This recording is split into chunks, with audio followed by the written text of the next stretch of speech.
A landlord bought a flat for 8 lakh rupees. একটা landlord একটা flat কিনেছে 8 লাখ টাকা দিয়ে। He wants to earn a 9% annual return on his investment after paying rupees 2000 monthly maintenance. কিন্তু উনি কি চান যে এই 8 লাখ টাকার 9% উনি ইনভেস্টমেন্ট যেটা করেছেন সেটা থেকে আর 9% রিটার্ন চান, যখন তিনি প্রত্যেক মাসে 2000 টাকা করে ওই ফ্ল্যাটের জন্য মেনটেনেন্স চার্জ দিচ্ছে। তাহলে what should be the monthly rent he charges, তাহলে তিনি যে কাস্টমারকে ওই ফ্ল্যাটটা রেন্টে দেবেন তার কাছে তিনি কত টাকা মান্থলি চার্জ করবেন। তাহলে দেখো এখানে কিন্তু অ্যানুয়াল বলেছে, তাহলে আগে দেখি 9% কত হচ্ছে। তাহলে 8 লাখের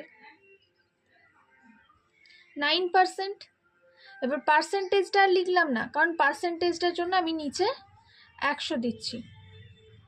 আবার এখানে বলেছে দেখো অ্যানুয়াল, আবার এখানে বলেছে মান্থলি, তাহলে এই মান্থলিটাকে অ্যানুয়ালে করতে গেলে আমাকে 12 দিয়ে ডিভাইড করতে হবে না, কারণ অ্যানুয়াল এখানে মান্থলি যেহেতু পেমেন্ট করবে তাহলে আমাকে বাই 12 দিয়ে ডিভাইড করতে হবে।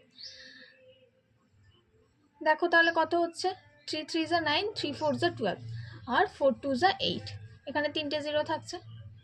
তাহলে আমার এখান থেকে আমি কত পেলাম, 6000। কিন্তু এটা তো 6000 উনি রিটার্ন করেছেন, কিন্তু ওনাকে তো 2000 মেনটেন্যান্সের জন্য দিতেই হবে। তাহলে উনি নিশ্চয়ই নিজের পকেট থেকে মেনটেন্যান্সটা দেবে না, আমি হলে তো দিতাম না।